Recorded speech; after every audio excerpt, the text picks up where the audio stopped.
Bonjour tout le monde et bienvenue dans ce dernier numéro de Moment Canapé. Et oui, la saison s'achève déjà. Et pour ce dernier numéro, je reçois Michel Klein sur mon canapé. Salut Michel. Salut Morane. Ça va? Très bien, très bien. Content d'être de nouveau avec toi. Oh, moi aussi, je suis très contente. Alors, on va rentrer dans le vif du sujet. Michel, pour celles et ceux qui ne te connaissent pas, tu es le responsable de l'espace mémoire de Beach, mais tu travailles aussi au pôle départemental à la médiathèque de Beach, et tu es pompier volontaire et guide à la citadelle. Ça va, l'emploi du temps, c'est pas trop chargé? Oui, ça va. On arrive à satisfaire un petit peu tout le monde. On essaye d'aider là où il faut, quand on peut. Et puis non, ça reste passionnant. Donc quand la journée ne suffit pas, il reste encore toute la nuit. Donc on arrive à tout faire. Normal. Mais tu dors quand même un petit peu ou... Un petit peu. Un petit peu, ok. Alors ma première question déjà, tu es un vrai beacholaner. Est-ce que tu peux nous raconter ton parcours? Wow, mon parcours, effectivement, ouais, je suis né à Beach. Je suis né à Beach.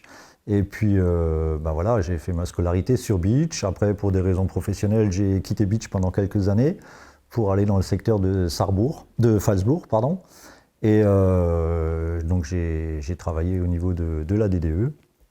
Et puis, j'ai fait quelques années à Phalsbourg. Après, je suis revenu sur Beach, toujours dans les mêmes fonctions, et au service des routes, donc. Et depuis peu, depuis quelques années maintenant, on a un petit peu changé d'objectif. Et maintenant, je suis passé du service des routes à la culture et je suis maintenant à la médiathèque de Beach. Ouais, deux choses complètement différentes. Ça va, ça se passe bien? Ouais, des fois c'est un nouveau challenge, c'est des nouvelles choses, c'est une remise en question. Et puis ça se passe très bien. Ouais. Bon, parfait. Mais du coup, si tu es là, Michel, on va forcément parler de l'espace mémoire. Mais avant son ouverture, comment est-ce que tout ça a commencé? Parce qu'en off, tu me disais, depuis les années 90, il se passe des choses plus ou moins liées à l'espace mémoire qui n'existaient pas encore. Oui, c'est ça. Depuis tout jeune, c'est toujours intéressé à l'histoire et au patrimoine local. Et forcément, associé à l'histoire, on a ces vétérans américains qui venaient régulièrement visiter Beach. Et depuis effectivement les années 90, on les accueille, on les accompagne, avec le constat au bout de quelques années que Beach, ville historique, permet de connaître par le biais de musées la citadelle, ou permet de connaître la ligne Maginot à travers le Fort Cassel, le Simserhof. Mais pour la libération, les combats de la libération, ces unités américaines, il n'y avait rien du tout. Et toutes ces familles que je reçois, elles ont toujours un peu le récit des parents, des grands-parents, mais ils n'ont jamais vu. Ils n'ont jamais touché. Et rien de palpable, ouais. Exactement. Et quand on se balade dans le pays de Beach, l'histoire, elle est présente partout. C'est-à-dire que dans les forêts, dans les villages, on retrouve encore les maisons qui sont impactées. Et puis en les accompagnant, quand on se rend compte l'intensité que ça prend, au moment où ils sont devant une maison qu'ils ont reconnue ou qui sont devant les premiers trous de combat, je me suis dit, là, il faut faire quelque chose de plus fort encore pour eux.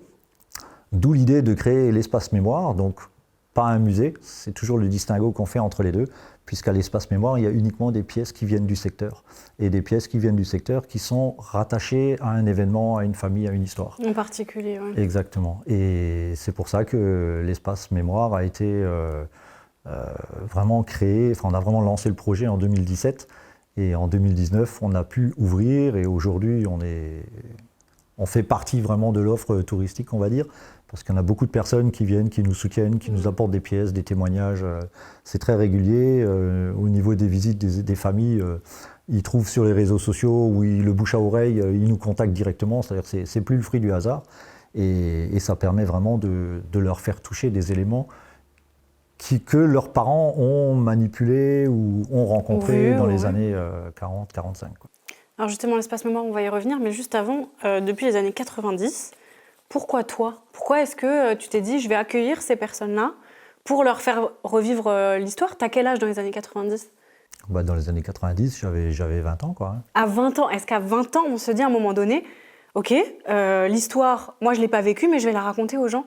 Pourquoi tu as commencé? Déjà, en tant que Beachois, Beach a toujours été une ville militaire. Nous, gamins, on avait l'habitude de voir passer des blindés, des véhicules des militaires. Il y en avait plein la ville, quoi. Ça a toujours été comme ça. Donc, on a baigné dedans depuis tout petit. Après, oui, il y a eu des rencontres lors de des premières cérémonies. Je me souviens en 84, hein, les cérémonies devant la mairie où il y avait des gros groupes de soldats, enfin de vétérans, et nous, c'était un petit peu l'attraction, c'était quelque chose d'autre par rapport à ce qu'on avait là. Et puis, alors, on marche avec, on les accompagne.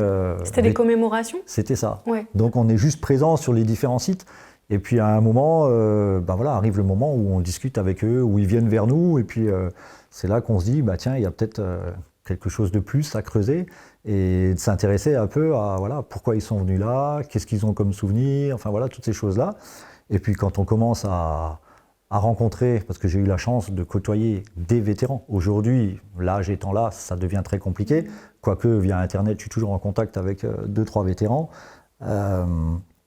Mais quand on a eu la chance de les rencontrer et qu'ils nous ont raconté leurs actions, leurs souvenirs, alors qu'on était sur les lieux où ça s'est passé, eh ben on a forcément envie de le transmettre, quoi. Je veux dire, moi je dis toujours l'histoire est belle quand elle est partagée, et j'ai ressenti des choses tellement fortes quand j'étais avec eux à ce moment-là, que je me suis dit, mais ça, il ne faut pas qu'on l'oublie, il faut que ça perdure, et c'est comme ça qu'on s'est dit, bah tiens, on va en parler, et puis après, bah, on a été un petit peu entraîné dans la spirale. C'est que moi je me souviens d'une commémoration où à Beach on était accompagnant, c'est-à-dire que quand on a des vétérans qui venaient avec un groupe d'amis, on faisait un convoi de véhicules d'époque pour les escorter. Et puis au moment de prévoir un déplacement entre Beach et Rimelin, c'est carrément le responsable de la gendarmerie qui est venu chez moi et qui m'a dit « Bon, ben, on attend votre top départ, vous nous tenez au courant pour la suite, quoi. » Et là, j'étais là, je me suis dit « Oups, qu'est-ce qui se passe ?» Et c'est là que je me suis retrouvé de derrière dans le groupe à les suivre, à devoir être devant. Et puis une fois qu'on fait ça, ben, on devient un petit peu le référent. Quand chacun veut faire quelque chose, Ouais. ben, tiens, on va lui demander. Ouais, c'est toi naturellement en fait qui t'es placé. Voilà. Et puis t'es le gérant du truc, quoi. Voilà, gérant, enfin gérant non, mais on va dire passeur de mémoire, quoi. Ah. C'est juste, je suis juste le lien entre les deux. On me l'a dit, je le répète. Et plus on le répète, enfin je veux dire, plus il y a d'intermédiaires, plus l'histoire va changer. Mais moi, j'ai encore eu la chance que les vétérans me racontent leur histoire sans filtre, on va dire. Directement, quoi. Hein. Et aujourd'hui, quand à travers les randonnées historiques et tout ça, je les restitue, bah, je remarque que les gens qui participent bah, sont touchés. Hein. Souvent, on nous dit, même à l'espace mémoire, on a les poils qui se dressent. Et là, on se dit, bah, ça, c'est quelque chose qu'ils vont s'en souvenir. Et après, bah, ça devient intergénérationnel. Et c'est là que c'est plaisant, quoi, je veux dire. Hein.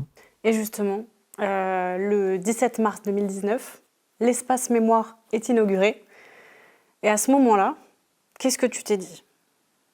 Ah bah déjà, c'était le 16. Pardon. C'est important parce que le 16, c'est le jour de la libération de Beach. Ok. Donc on a pu... Ah, c'était... ouais, d'accord. On s'est dit, il faut choisir une date. Voilà, et c'est-à-dire qu'on a attendu longtemps les clés. On a cherché longtemps un local. Et Gérard Imbert nous a, au mois de novembre, pour les cérémonies du 11 novembre, nous a dit, bah, tiens, pourquoi pas le corps de garde de la porte de Strasbourg. Et donc nous, on est tout de suite, hein, feu, pas de problème. Mais on s'est dit, quelle date choisir pour l'inauguration. Donc tout naturellement, l'inauguration s'est faite le 16 mars pour l'anniversaire. Le ressenti à ce moment-là, bah, c'est toujours le même. C'est qu'au début, nous, on était simples spectateurs. Aujourd'hui, de manière individuelle, hein, on est une poignée hein, avec 2-3 copains d'enfance. Hein, on était ensemble dans les années 80 à regarder, à assister aux cérémonies. Et puis 40 ans plus tard, ben, on est ensemble à monter l'espace mémoire. Et la grande satisfaction et fierté, c'était d'avoir pu aller à bout, de mener à bout ce projet, parce qu'il y a eu plusieurs tentatives avant nous qui n'ont jamais abouti pour des raisons diverses et variées. Et nous, ce qui était bien, c'est surtout la symbolique d'une photo très connue, symbole de la libération de Beach. Et on a quand même réussi, pour l'inauguration, ben, d'avoir les descendants des 2 familles qui se sont retrouvées à cet endroit-là. Et c'est vrai qu'on se dit, là, on a réussi notre pari, quoi. Mais ça reste que le point de départ de l'histoire, parce que c'est quelque chose qui... Moi, je dis l'histoire, c'est un puzzle, hein, donc chaque fois, il y a des pièces qui se raccrochent, des nouveaux éléments qui viennent, des nouvelles rencontres. Et puis ça donne à chaque fois des nouvelles recherches, et puis voilà, c'est passionnant. Alors, pour celles et ceux qui n'ont pas encore eu la chance d'y aller dans cet espace mémoire, il y a quoi? Qu'est-ce qu'on y retrouve? Qu'est-ce qu'on y voit? Bah, y a de tout, hein. C'est-à-dire qu'on a que des objets qui viennent du pays de Beach, déjà. Donc ça peut être des objets totalement anodins, Mais la particularité de l'espace mémoire, c'est d'associer cet objet à un événement. Donc il y a des objets qu'on peut acheter sur le net pour 5-10 euros. Nous, on a exactement les mêmes. Il n'y a pas de différence. Sauf qu'on sait qu'il vient de chez nous. Et que ça a une histoire. On peut expliquer comment il est arrivé là et surtout comment il a traversé les années, dans quelles circonstances. Et ça peut être des documents, des photos, ça peut être de l'équipement militaire, ça peut être du matériel de formation. C'est vraiment divers et varié. Des fois, ça part d'un simple bout de tissu, mais quand on le remet dans son contexte par rapport aux autres éléments qu'on a, on se dit mais c'est pas possible. C'est pas possible, ouais, c'est ça. Il y a combien d'objets aujourd'hui? Est-ce que vous les avez recensés ou... Alors on les a pas recensés, mais aujourd'hui on a carrément plus de place, quoi. Ouais. Aujourd'hui, pas plus tard que la semaine dernière, on a encore une famille américaine qui a senti le besoin d'avoir le grand-père présent à l'espace mémoire. On me dit souvent ici il y a l'âme de la 100e division. Et il nous a envoyé un cadre photo avec la photo de son père, avec son insigne d'époque, avec le patch de la 100e, parce qu'il est vraiment fier que son père aujourd'hui soit présent à l'espace mémoire de Beach, quoi. Donc on est content, c'est un petit cadre, donc on n'a pas trop de soucis pour lui trouver une place, mais non là carrément ça devient vraiment problématique. Ça commence à être comme on dit. Parce qu'il faut, déjà, ça fait longtemps qu'on n'utilise plus la surface mais le volume. Donc on commence à accrocher des choses en hauteur pour que ça soit présent, que ce soit là. Mais après, on ne peut pas présenter les choses n'importe comment. Tout va s'empiler à un moment donné. Il faut les présenter, ça mérite le respect. Et là, ça devient vraiment compliqué pour avoir assez de place pour le mettre en valeur et ne pas le mélanger avec des choses qui ne sont pas dans le même esprit. Enfin, ça devient vraiment compliqué. Mais c'est pas grave. Nous, on continue à collecter, à récupérer. Et puis, si demain, on a un local un peu plus grand, voilà. Ce que nous, on a, c'est sauver, c'est préserver. Et ça, pour l'instant, c'est l'essentiel. Ça prouve aussi qu'il y a un réel engouement. Là, tu dis, on commence à manquer de place. C'est-à-dire que les objets s'accumulent. Bon, pas dans le mauvais sens du terme, mais voilà, les gens vous envoient des choses, vous retrouvez des choses aussi. Et c'est aussi ça, l'espace mémoire, l'un dans l'autre. La plupart des objets ont été ramenés par des familles. En fait, c'est ça qui est fou. Mais c'est des familles qui n'étaient pas là à l'époque. C'est les enfants. C'est les enfants et les petits. C'est les enfants. C'est incroyable. Il suffit que le papa qui avait 12 ans, 13 ans en 44-45, quand les Américains, ils étaient là 3 mois autour de Beach, donc ils ont eu le temps de s'installer dans les familles, ils ont eu le temps de fraterniser avec l'habitant, ils ont d'ailleurs souvent de très bons souvenirs d'accueil, d'hospitalité des familles. Ça, c'est le côté soldat américain. Maintenant, côté civil, on nous a toujours dit, quand on était content, quand on avait les Américains, parce qu'on avait de la nourriture, et tout ce qui leur manquait jusqu'à présent, les Américains l'avaient en grande quantité. Il y en a qui m'ont dit, moi j'ai été soigné par un médecin américain, voilà, et plein de souvenirs. Et effectivement, c'est des objets, ils restaient dans les familles pendant longtemps. Le grand-père, ou plutôt le père, disait, voilà, ça on l'a eu parce que pendant les bombardements, voilà, il expliquait. Et puis les enfants ont gardé. Et puis aujourd'hui, une génération plus loin, ils se disent, est-ce que les prochains, ça va les intéresser? Et quand ils viennent chez nous, moi je dis, ils viennent 2 fois. Ils viennent d'abord voir ce qu'on fait, savoir est-ce que ça tient la route ou pas, ils viennent voir. Et ensuite, quand ils voient comment c'est présenté, quand ils voient que chaque objet est respecté en tant que tel, quoi, et mis en valeur, ils disent il sera bien chez vous. En tout cas, il sera mieux chez vous que chez nous. Et c'est comme ça qu'on récupère quasi à chaque ouverture, chaque mois, on a des personnes qui nous amènent des objets, surtout avec leur histoire. Mais là où c'est sympa aussi, c'est que ça devient un lieu d'échange. Mais pas d'échange de matériel, mais d'échange de souvenirs. C'est-à-dire qu'on a des fois des personnes qui viennent, au début on nous emmenait des objets, il y en a qui nous ramènent les grands-parents, qui ont vécu ça. Et ils viennent, ils ont trouvé un endroit où ils peuvent ressortir un peu leurs souvenirs de jeunesse, qui peut-être dans les réunions de famille intéressent moins les enfants. Mais là ils ont un lieu, ils ont compris que chez nous ils peuvent en parler, nous on le sait, on les comprend et on peut ensuite expliquer certaines choses. Des fois, il y a des événements ils n'arrivent pas à comprendre pourquoi il y a eu certains événements. Donc, ils viennent chercher des éléments de réponse. Et là où c'est génial, c'est quand on a des familles qui viennent de villages totalement opposés, une qui vient une demi-heure après l'autre, et puis du coup, on discute. Et puis après, ils discutent entre eux. Et là, moi, je m'efface, moi, je vais avec d'autres personnes, et ils passent 1 heure dans leur coin, comme s'ils étaient au bar du coin, à se raconter leurs souvenirs. Ils ont vécu la même chose au même moment, mais dans des endroits différents. Et du coup, chacun partage ses mémoires. Et là, on se dit, c'est bien aussi. Il faudrait juste un petit dictaphone pour les enregistrer. C'est ça. Mais c'est bien parce que c'est devenu un lieu de transmission, d'échange, de partage. Et c'est ce qui est bien, quoi. Quand on sait de quoi ça part, Ouais. c'est bien. Oui, c'est ça. Et du coup, donc, tu l'as dit, hein, il y a des familles américaines, enfin des descendants des familles américaines, des soldats américains qui étaient venus à Beach à l'époque, pour marcher du coup sur les pas de leurs parents ou de leurs grands-parents. Qu'est-ce que ça te fait, toi, quand il y a une famille qui prend contact avec toi? Déjà, comment ça se passe? Bah, souvent, comme dit, aujourd'hui, l'espace mémoire, il a sa place, on va dire, hein, dans l'offre, hein, que ce soit sur Internet ou les réseaux sociaux. Ou, Oui, il y a une légitimité de... Voilà, c'est quelque chose qui est reconnu aujourd'hui.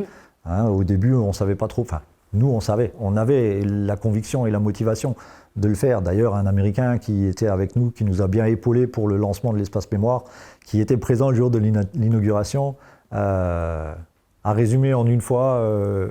quand on avait fait un petit vin d'honneur, et il résumait Michel, il disait « Michel, c'est tenacity, il lâche rien ».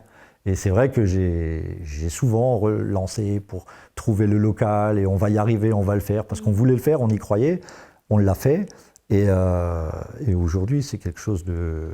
Ouais, si, c'est bien. Quand on a les Américains qui viennent, bah, ça fait plaisir, et puis je dis toujours, moi j'allais les voir, moi j'étais petit comme ça, je Klein, donc je suis condamné à rester petit.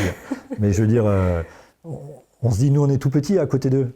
Et d'un coup, eux viennent, ils font des milliers de kilomètres et ils disent, bah, je veux te rencontrer parce qu'on m'a conseillé ou on a vu. Et ils cherchent des réponses. Et on a des histoires, enfin voilà, j'en ai à foison des histoires. Et là, sur la semaine dernière, j'ai accueilli 3 familles différentes, donc sur 3 jours. Et la dernière, c'était quelqu'un où son père a été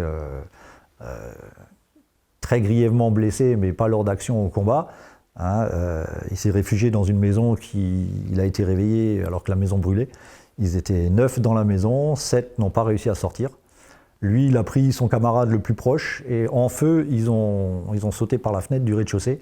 Ils ont éteint leurs vêtements dans la neige et les 2 ont survécu, sauf que celui en question, dont son fils, est venu lundi, voulait voir ce village qui était Sirstal, et il avait la photo de cette maison de l'époque.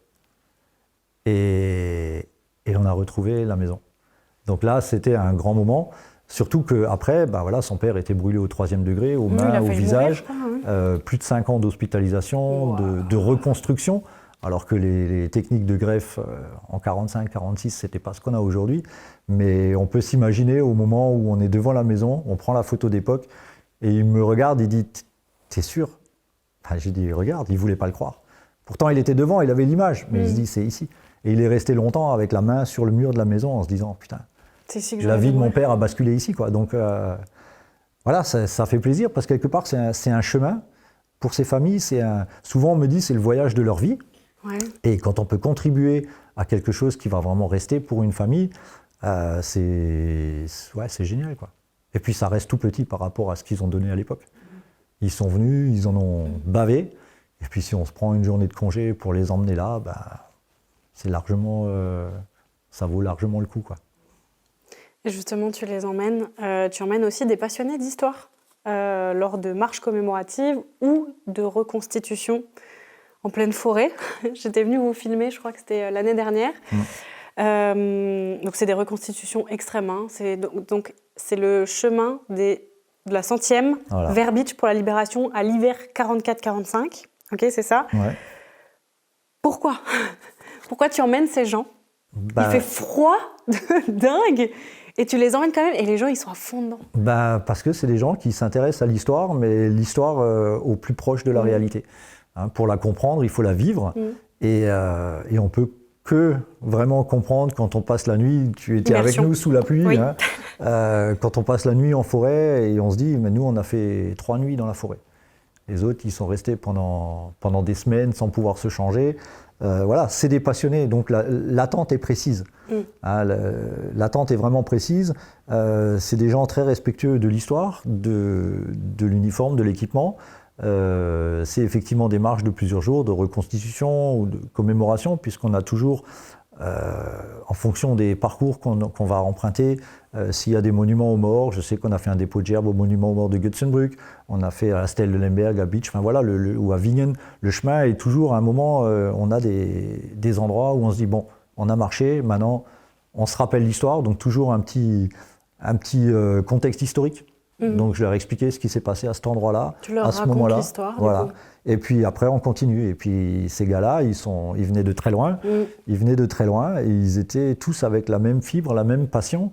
Et puis travailler avec des gars comme ça reste un plaisir, quoi.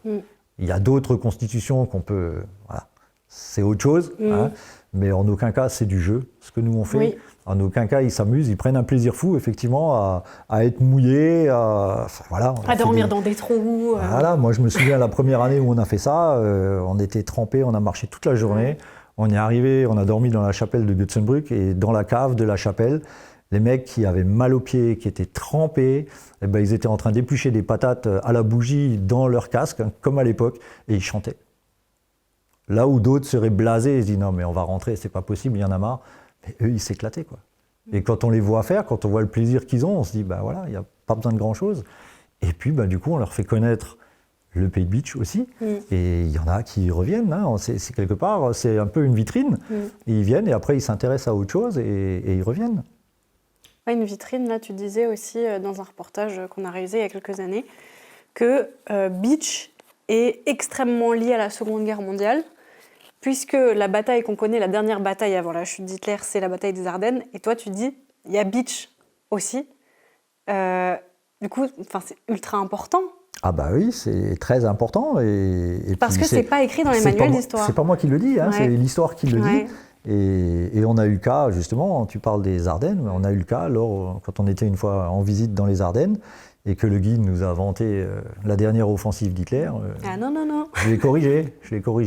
Et pas plus tard que jeudi, on parle des liens que l'espace mémoire crée. Ouais. Ben, en 2018-19, je ne sais plus, j'ai accueilli une famille, une fille de vétéran mais qui habite Bruxelles. Et cette rencontre s'est faite aussi, mais par le plus grand des hasards. Et depuis, eux sont déjà revenus chez nous, visiter le Pays de Beach. Nous, on était chez eux à Bruxelles. Là, dans 2 jours, on repart chez eux. Ça crée des liens. Ouais. Et c'est ce qui est génial, quoi, hein. Et quand ils viennent, bah, après, on fait plus du militaire. Après, on va à Saint-Louis, on va à l'Altschloss, hein, au grand désarroi des habitants de Roppwiller. Mais voilà, c'est des choses qu'il faut montrer à ces gens-là, quoi. Oui, bien sûr. Sans parler après, bah, quand les familles viennent, bah, ils sont hébergés au château fort ou dans les gîtes. Enfin, voilà. On contribue aussi quelque part à l'économie du tourisme, parce que c'est des familles qui viennent, qui restent. Et puis, s'ils viennent des États-Unis, ils ne vont pas rester 3 jours en mode week-end. Ben voilà, c'est ça. Donc, non, c'est bien. Et puis, non, c'est un ensemble. C'est un ensemble. Et là, quand on t'écoute parler, on voit que tu es passionné et que tu es à fond dans ton truc. Est-ce que tu as eu de la famille, à l'époque, qui a combattu durant la Seconde Guerre mondiale ou... Non, j'ai quelques souvenirs des grands-parents ou de mon oncle qui lui était tout petit, qui racontait quand la ferme était bombardée, puisque la ferme familiale était juste à côté de la gare. Et puis forcément, hein, qu'est-ce qu'on bombardait en premier? C'était les voies ferrées et les gares, donc de temps en temps, il y avait des obus qui tombaient à côté. Mais non, on n'a pas de famille combattante. Mon père a fait l'Algérie, mais aujourd'hui, je connais beaucoup mieux. Mon père était parachutiste en Algérie, mais je connais beaucoup mieux l'histoire de ces Américains que l'histoire de la famille. C'est fou. C'est comme ça. C'est fou. Dans une interview, toujours, hein, j'ai fait des recherches avant de faire cette émission. Tu disais, cette histoire-là, donc celle de la 100e division d'infanterie, on ne la raconte pas dans les livres d'histoire, et il faut bien que quelqu'un le fasse. Est-ce que toi, comment tu te vois, toi? Est-ce que tu es un défenseur de la mémoire? Est-ce que tu es un historien? Non, je suis juste un passeur d'histoire, tout simplement. Moi, c'est le local, j'aime bien l'histoire locale. Il y a des choses qui se respectent, il y a des choses qui se méritent, et toute l'attention qu'on a envers eux quand ils viennent. Et cette transmission de l'histoire, ben, c'est quelque chose qui se mérite, et ils méritent largement qu'on ne les oublie pas. Et que ce qu'ils ont fait, il y a plein eu d'actes héroïques, mais aujourd'hui, ces personnes, même à l'époque, il y a eu des actes héroïques avant qu'il y ait un drame. Tout le monde n'est plus là pour en parler. Des actions isolées qui ont été faites, mais à la fin, personne n'était là pour dire ce qui a été fait. Mais non, c'est pas rien. Chez nous, ils sont restés plus de 3 mois. Donc il y a des actions qui ont été très médiatisées dans la Deuxième Guerre mondiale. On parle du débarquement, de toutes ces choses-là, oui, c'est bien. Mais chez nous, c'était des actions sur une durée assez courte quand même. Alors que chez nous, c'était 3 mois. Et à ça, on rajoute les villages qui ont été libérés en décembre, repris en janvier. Donc il faut s'imaginer, pour les villageois, de voir revenir les Allemands dans le village, alors qu'ils étaient tout heureux d'accueillir des Américains une semaine avant. C'est pas évident. On rajoute les malgré nous, toutes ces personnes qui étaient enroulées de force, toutes les familles qui ont été déportées si le gamin ne se présentait plus au régiment. Enfin voilà, c'est pas rien. Et beaucoup de gens qui viennent à l'Espace Mémoire le découvrent, ne connaissent pas ce pan de l'histoire. Ces périodes où on s'est retrouvés allemand, français, ils découvrent. Et là, on se dit, bah, c'est bien, on apporte notre petite pierre à l'édifice. Et non, historien, non, je ne revendique pas ça, puisque l'histoire, je ne la raconte pas avec des dates précises, puisque les dates précises, c'est pas ce qu'on retient. Mais moi, je me souviens... C'est des témoignages. Voilà, moi, je me souviens, un gamin, Alphonse Baudson, qui était professeur au Gunzer, c'est lui qui m'a donné envie de faire ça. Parce que lui faisait ça quand il y avait les cérémonies. On faisait des balades en ville pour les Bitchois. Et lors de ces balades, il y avait des anciens Bitchois qui disaient bah, nous, on était dans cette cave-là, je me souviens. Il y en a un qui a été tué devant, où on les entendait marcher, où on les voyait. Enfin, il y a plein d'anecdotes qui sont sorties. Et je me suis dit mais c'est ça qu'on retient. C'est ça qui est génial. Et aujourd'hui, je me suis dit mais il faut faire ça parce que c'est ce qui reste. C'est ce qui reste comme souvenir.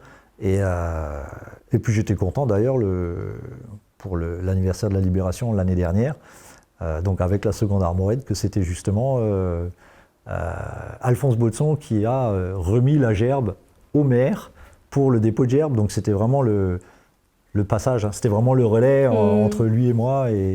Et aujourd'hui, bah, je suis vraiment content de continuer ce qu'il a fait. Et puis quand on voit les retours qu'on a, bah, ça peut que motiver pour continuer.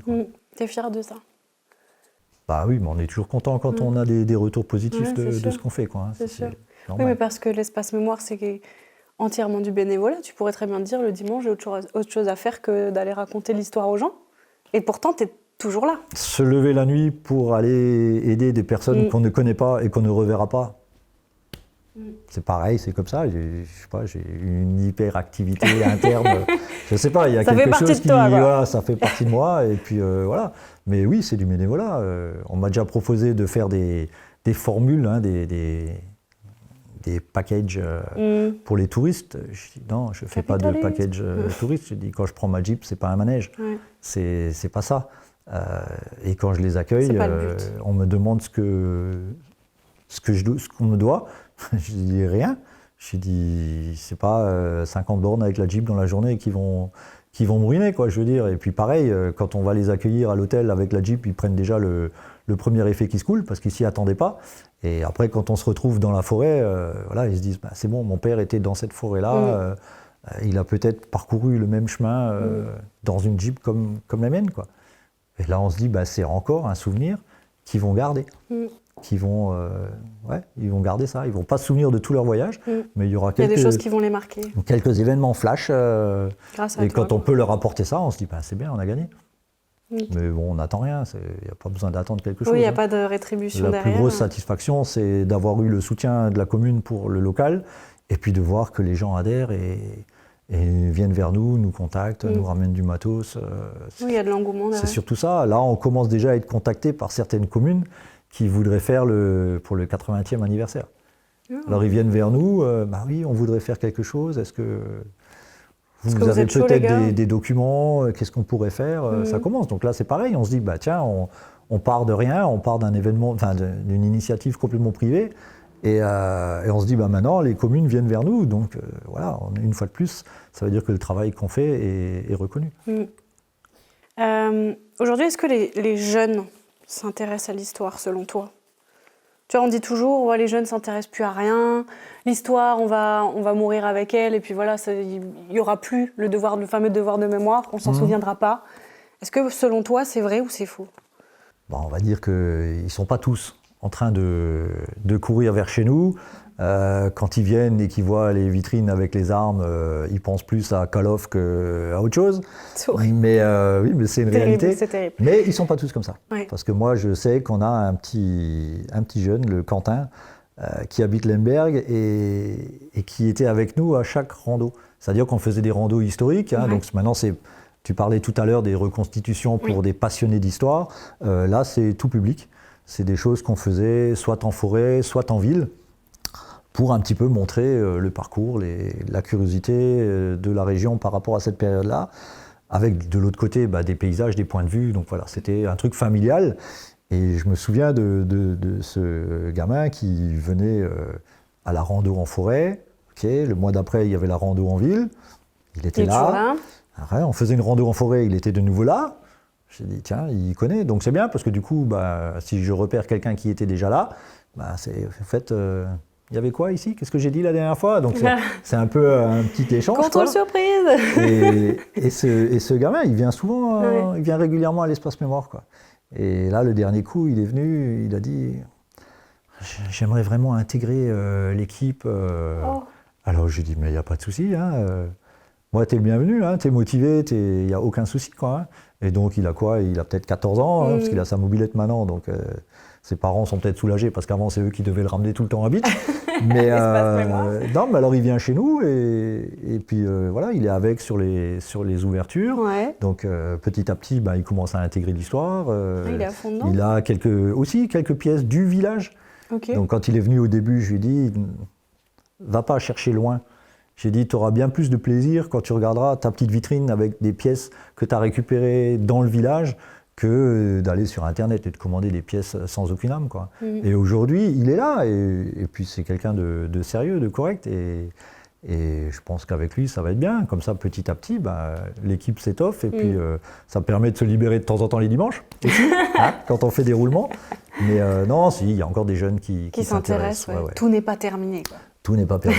Tout n'est pas perdu, mais après, il faut le représenter différemment. Oui. Si maintenant on fait quelque chose de très factuel, en racontant, voilà, c'est comme ça, il y avait ça, il y avait ça, il y avait ça, c'est pas comme ça. Et par les randos, on les amène vers l'histoire différemment. Hein, c'est une balade, c'est du concret. Vers l'espace mémoire, il y a l'objet. L'objet vient du même village. Alors il a encore son grand-père, sa grand-mère, alors ils vont aller questionner le grand-père ou la grand-mère, qui ont vécu ça. Et du coup, l'histoire devient familiale, et puis quand elle devient familiale, on la retient. Exactement. Ouais. Et là, on se dit, on a gagné. Ouais. Moi, il y a 10 ans, je pensais pas à l'espace mémoire. J'y pensais pas. Et jamais j'aurais cru qu'aujourd'hui, des Américains allaient me contacter pour venir, que des tours opérateurs nous contactent aussi pour intégrer. Mais nous, on n'a pas la capacité. On est tous actifs, hein, avec Jean-François et ceux de l'équipe. On est actifs, donc on peut pas. Ça à côté. On fait ça à côté. Et puis on n'a pas la capacité, vu la taille du local, d'accueillir 50 personnes d'un coup. C'est pas possible. Donc, et puis on n'a pas non plus la vocation de devenir grand. On veut c'est pas un business. Voilà, on veut s'enrichir de par la nature des pièces, mais on ne veut pas dire on fait plus de pièces qu'un autre, enfin avoir plus que les autres, avoir mieux que les autres, faire plus de monde. On n'est pas du tout dans cette optique-là. Pas du tout. Et en parlant de jeunesse, tu es devenu papy récemment. Oui, félicitations. Tout récemment, oui, merci.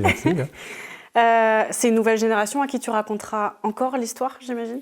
Oui, bon là il est quand même un peu petit, mais oui, forcément, je sais qu'à un moment ou un autre, il va se retrouver dans la un petit garçon en plus, donc voilà, il y aura plus de facilité, de complicité à essayer de lui transmettre ça. Et puis c'est aussi en accompagnant mes parents que moi je suis arrivé là-dedans, hein, ça se fait pas tout seul. Hein. Je veux dire, mes parents allaient aux cérémonies, je les accompagnais, mes parents étaient guides au Simserov, donc pendant une période j'étais aussi guide au Simserov. D'accord. Et puis voilà, on met un... Ah ouais, c'est vraiment... c'est familial, c'est ça. Et donc voilà, après on va forcer personne, oui, mais on va présenter la chose et après il adhère ou il adhère pas. Mais il baignera dedans quand même. Oui, forcément. Bah oui. Forcément. Ok. Parfait. Est-ce que tu sais quelle heure il est? Ah, pas du tout. Pas du tout? Non, j'ai pas de montre, j'ai rien. C'est l'heure de passer au moment quiz. C'est parti. Alors Michel, dans cette émission, en chaque deuxième partie, je propose à mon invité un petit jeu. Et aujourd'hui, j'ai choisi un QCM. Oh, vache, Voilà, ouais. on parlait de jeunesse, on retourne à l'école. Ok. En fait, je vais t'énoncer des faits avec 3 réponses. Il y en a une des 3 qui est juste, forcément. Je vais te lire la première et tu comprendras après Ça la marche. suite. Ok. Ouais. Première question. En mai dernier, l'espace mémoire a reçu par courrier une pièce très importante. Il s'agit, réponse A, d'un vieux carnet de notes tenu par un Sons of Beach. Réponse B, d'une photo d'un soldat américain qui tape son meilleur plongeon dans la piscine des Beach. Ou réponse C, d'un drapeau nazi d'époque très bien conservé. Ah, ça, sans hésitation, c'était le drapeau. Ouais, Je croyais que tu allais dire le plongeon. Non. Le drapeau, est-ce que tu peux nous raconter cette histoire? À chaque fois, je vais te demander un petit... Alors ça, c'est aussi une histoire de dingue. C'est un mail qui s'est perdu, qui était... donc c'est une fille de vétéran aux États-Unis qui a vu, enfin je sais pas, qui a entendu parler de l'espace mémoire. Et parce qu'on essaye d'être visible un peu partout, Bien sûr, donc sur les c'est réseaux l'Office de sociaux. tourisme, Lorraine Passion et les différents Moselle, enfin voilà, toutes ces choses-là. Et elle n'a pas réussi à rentrer en contact avec nous. Donc elle a peut-être mal tapé son mail ou je sais pas. Toujours est-il que c'est pas arrivé chez nous. Et donc en désespoir de cause, elle a fait un mail à Lorraine Passion, qui était le site où on avait notre annonce, et en disant qu'elle cherchait à contacter l'espace mémoire et qu'elle n'y arrivait pas. Donc on a eu de la chance, on est tombé sur une secrétaire qui a clic droit transféré. Elle aurait pu faire clic droit Supprimer, poubelle, ouais. clic droit transféré. Et là, je reçois ce mail qui me précise que le papa faisait partie de la 100e division et qu'ils ont encore à la maison quelques trésors de guerre que le papa a emmenés de sa campagne en Europe et qu'elle ne savait pas quoi faire avec et qu'elle a découvert l'existence de l'espace mémoire et qu'elle s'est dit, bah, tiens, ça pourrait peut-être nous intéresser. Et donc là, bah, dans la foulée, on a le palpitant qui commence à taper un peu plus et je lui fais un mail pour lui répondre. Et là, pas de réponse.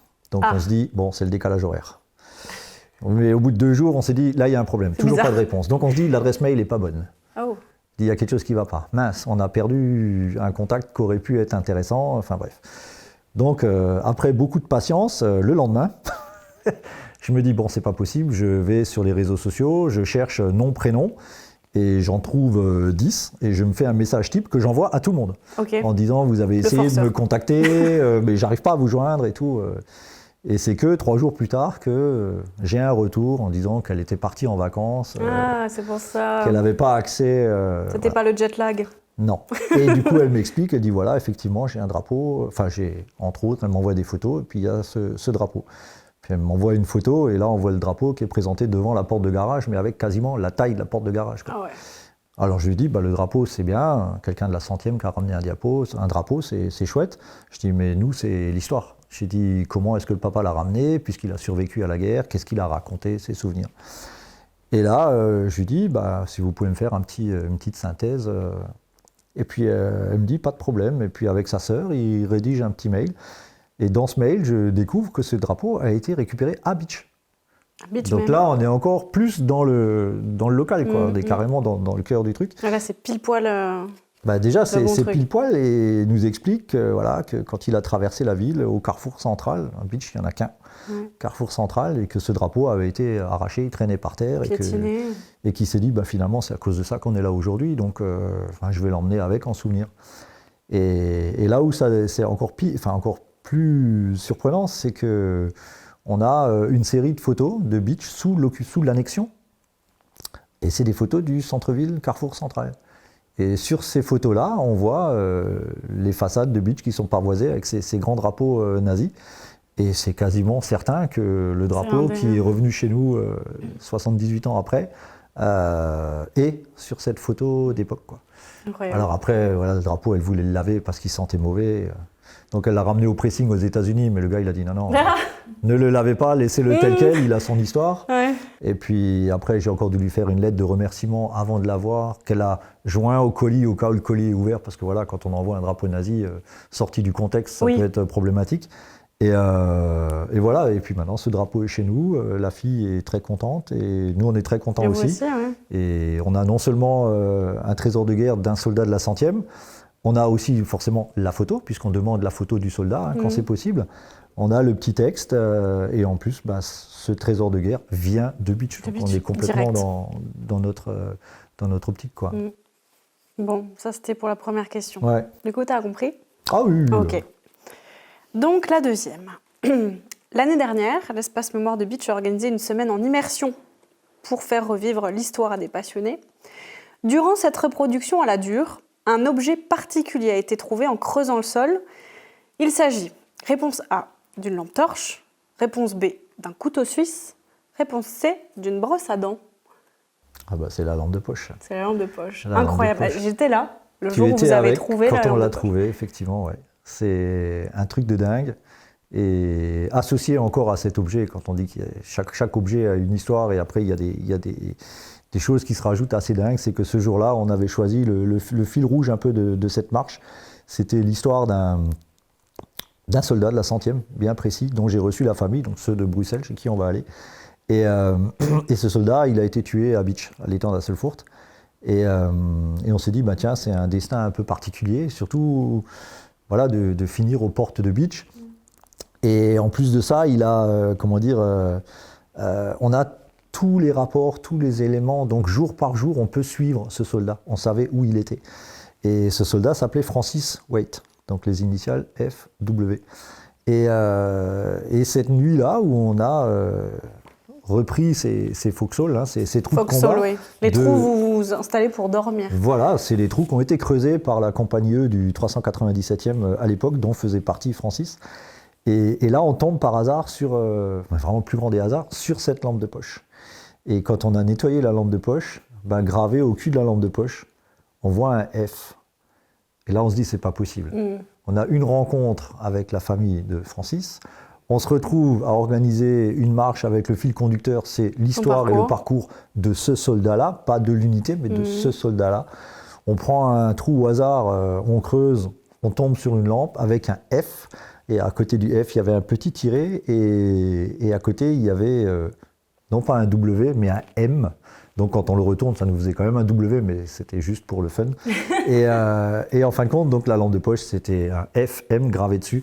Et c'était aussi un Francis, mais Francis McNamara, qui faisait aussi partie de cette unité. Donc, mais c'est vrai qu'on a eu un premier walker quand on a trouvé la lampe.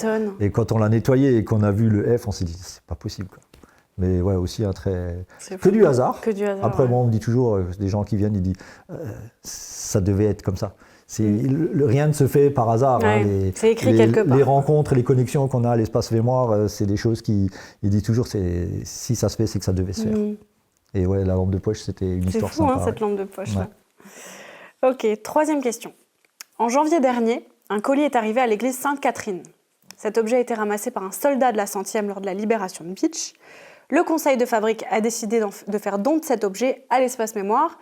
Il s'agit A, d'une Bible, B, d'une croix, C, d'un chapelet. C'est la croix.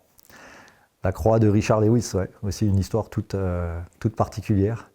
Et aussi, hein, je reviens toujours, hein, on part de rien. Et aujourd'hui, on a le conseil de fabrique qui nous épaule, qui est derrière, qui dit non, ça c'est pas pour nous. Ça va pas rester chez nous. Ça, c'est une pièce d'histoire qui doit être transmise avec son histoire. Et c'est eux qui viennent maintenant vers nous, qui nous contactent en disant on a récupéré ça, mais ça, c'est pas pour nous, ce sera pour l'espace mémoire. D'où l'histoire. C'est pour ça que tu dis que ça peut être un objet complètement anodin. Ah oui, mais si l'histoire, l'histoire que raconte cet objet est liée, c'est ça. Ah oui, c'est assez terrible. Et puis là, ce qui était aussi terrible dans ces échanges-là, donc avec son fils, hein, le dernier de ses 3 fils, 2 sont décédés, c'est que c'était vraiment un acte de, on va dire, confession, de soulagement, de libération, parce qu'il y a un très lourd, je ne vais pas parler de secret, mais il y a une très lourde émotion, parce que son père a été vraiment, est rentré traumatisé, mais vraiment, vraiment traumatisé de cette guerre, de ce qu'il a vu, de ce qu'il a fait, de ce qu'il a dû faire. Et à travers cette croix, on voyait vraiment au fur et à mesure des échanges que chaque fois il se libérait un peu plus, il rentrait plus dans le détail. Et la finalité, c'est que quand il avait fini avec nous, entre guillemets, hein, ce travail avec l'espace mémoire, il y a une continuité qui a été faite avec l'archiprêtre de Beach. Donc il y a encore eu des échanges où nous on n'intervient pas, mais j'ai vu Eric il n'y a pas si longtemps que ça et il a dit voilà le fils en avait besoin, il s'est vraiment Libéré donc il y a d'un encore poids. d'autres choses qui sont sorties par rapport à donner cet objet. Cet objet devait être un homme d'église devait prier dessus. Enfin voilà, c'était très important pour ce fils. Et ça a commencé avec nous, puis après ça a continué encore directement entre lui et l'archiprêtre à distance, quoi, hein, par mail interposé. Mais ouais, c'est aussi une belle histoire. Une belle histoire, hein. À découvrir à l'espace mémoire si ça vous intéresse, bien sûr. Petit instant promo. Ouais. Alors, dans l'espace mémoire de Beach, il y a une photo emblématique, le jour de la libération de Beach. Cette photo représente, petit A, des soldats américains déchirant un drapeau nazi. Petit B, un soldat américain qui embrasse une infirmière française. Petit C, des soldats qui brandissent le drapeau américain rue du colonel Tessier.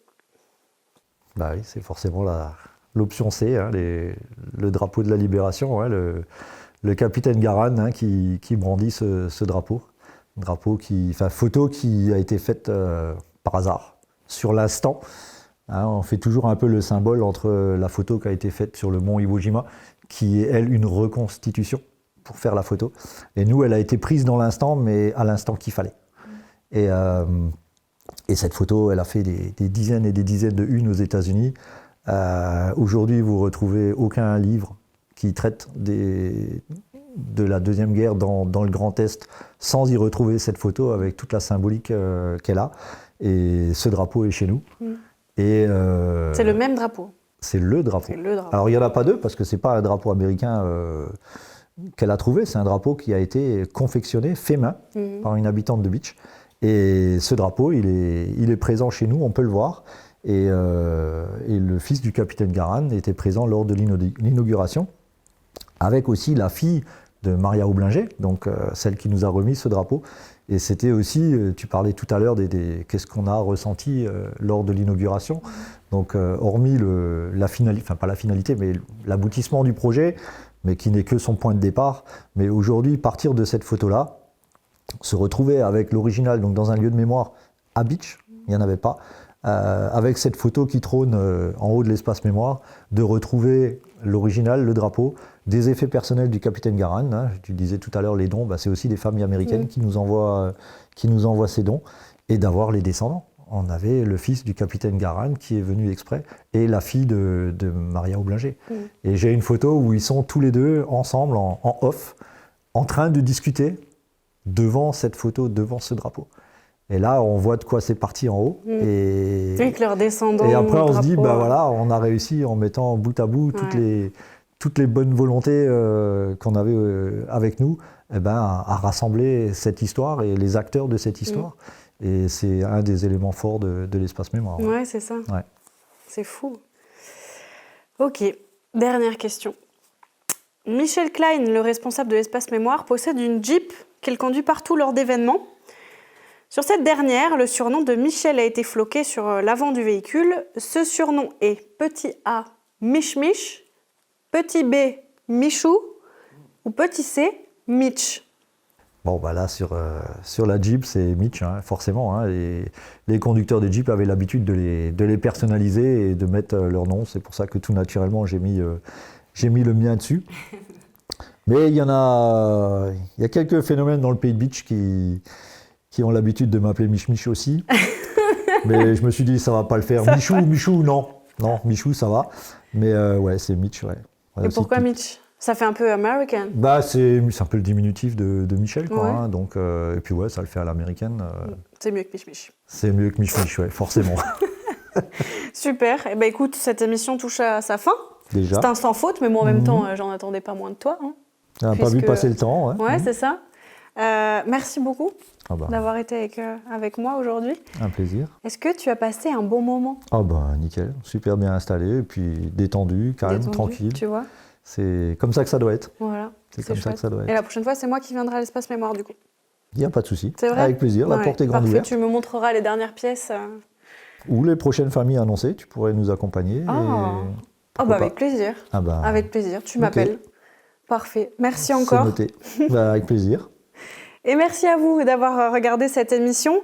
Moment canapé, c'est terminé. Maintenant, place aux vacances. On se donne rendez-vous en septembre pour la prochaine saison. D'ici là, portez-vous bien.